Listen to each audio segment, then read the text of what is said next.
एक बार हस्तिनापुर नरेश दुष्यंत आखेट खेलने वन में गए। जिस वन में वे शिकार के लिए गए थे, उसी वन में कण्व आर्षि का आश्रम था।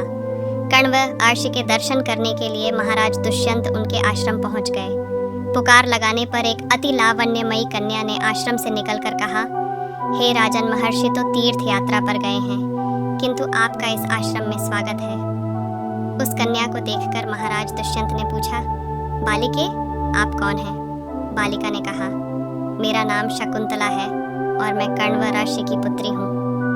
उस कन्या की बात सुनकर महाराज दुष्यंत आश्चर्यचकित होकर बोले, महर्षि तो आजन्म ब्रह्मचारी हैं, फिर आप उनकी पुत्री कैसे हैं? उनके इस प्रश्न के उत्तर में शकुंतला ने कहा, वास्तव में मेरे माता पिता मेनका और विश्वामित्र हैं। मेरी माता ने मेरे जन्म होते ही मुझे वन में छोड़ दिया था, जहाँ पर शकुंत नामक पक्षी ने मेरी रक्षा की, इसीलिए मेरा नाम शकुंतला पड़ा। उसके बाद कण्व ऋषि की दृष्टि मुझ पर पड़ी और वे मुझे अपने आश्रम में ले आए।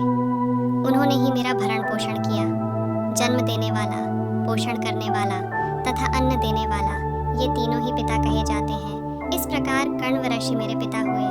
शकुंतला के वचनों को सुनकर महाराज दुष्यंत ने कहा, शकुंतले, तुम क्षत्रिय कन्या हो।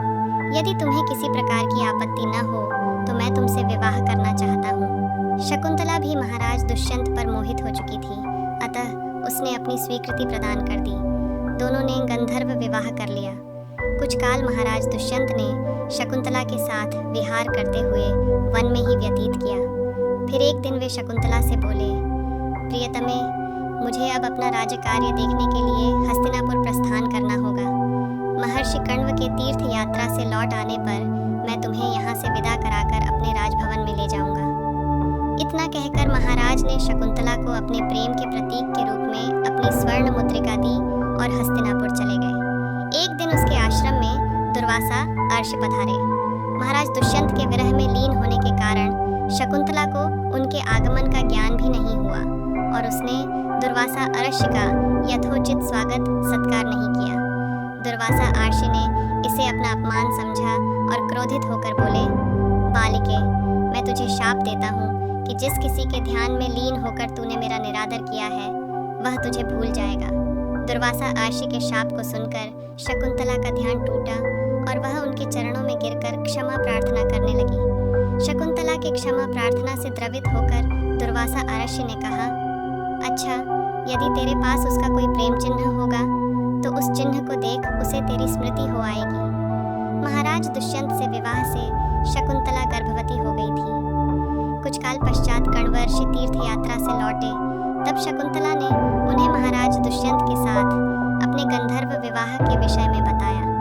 इस पर महर्षि कण्व ने कहा, पुत्री, विवाहित कन्या का पिता के घर में रहना उचित नहीं है। अब तेरे पति का घर ही तेरा घर है। इतना कहकर महर्षि ने शकुंतला को अपने शिष्यों के साथ हस्तिनापुर भिजवा दिया। मार्ग में एक सरोवर में आचमन करते समय महाराज दुष्यंत की दी हुई शकुंतला की अंगूठी, जो कि प्रेम चिन्ह थी, सरोवर में ही गिर गई। उस अंगूठी को एक मछली निगल गई। महाराज दुष्यंत के पास पहुंचकर कण्व ऋषि के शिष्यों ने शकुंतला को उनके सामने खड़ी करके कहा, महाराज शकुंतला, आपकी पत्नी है, आप इसे स्वीकार करें। महाराज तो दुर्वासा अर्षि के शाप के कारण शकुंतला को विस्मृत कर चुके थे, अतः उन्होंने शकुंतला को स्वीकार नहीं किया और उस पर कुलटा होने का लांछन लगाने लगे। शकुंतला का अपमान होते ही आकाश में जोरों की बिजली कड़क उठी और सबके सामने उसकी माता मेनका उसे उठा ले गई। जिस मछली ने शकुंतला की अंगूठी को निगल लिया था, एक दिन वह एक मछुआरे के जाल में आ फंसी। जब मछुआरे ने उसे काटा तो उसके पेट अंगूठी निकली। मछुआरे ने उस अंगूठी को महाराज दुष्यंत के पास भेंट के रूप में भेज दिया। अंगूठी को देखते ही महाराज को शकुंतला का स्मरण हो आया और वे अपने कृत्य पर पश्चाताप करने लगे। महाराज ने शकुंतला को बहुत ढूंढवाया, किंतु उसका पता नहीं चला। कुछ दिनों के बाद देवराज इंद्र के निमंत्रण पाकर देवासुर संग्राम में उनकी सहायता करने के लिए महाराज दुष्यंत इंद्र की नगरी अमरावती गए। संग्राम में विजय प्राप्त करने के पश्चात जब वे आकाश मार्ग से हस्तिनापुर लौट रहे थे, तो मार्ग में उन्हें कश्यप ऋषि का आश्रम दृष्टिगत हुआ। उनके दर्शनों के लिए वे वहां रुक गए। आश्रम में एक सुंदर बालक एक भयंकर सिंह के साथ खेल रहा था। मेनका ने शकुंतला को कश्यप अर्षि के पास ला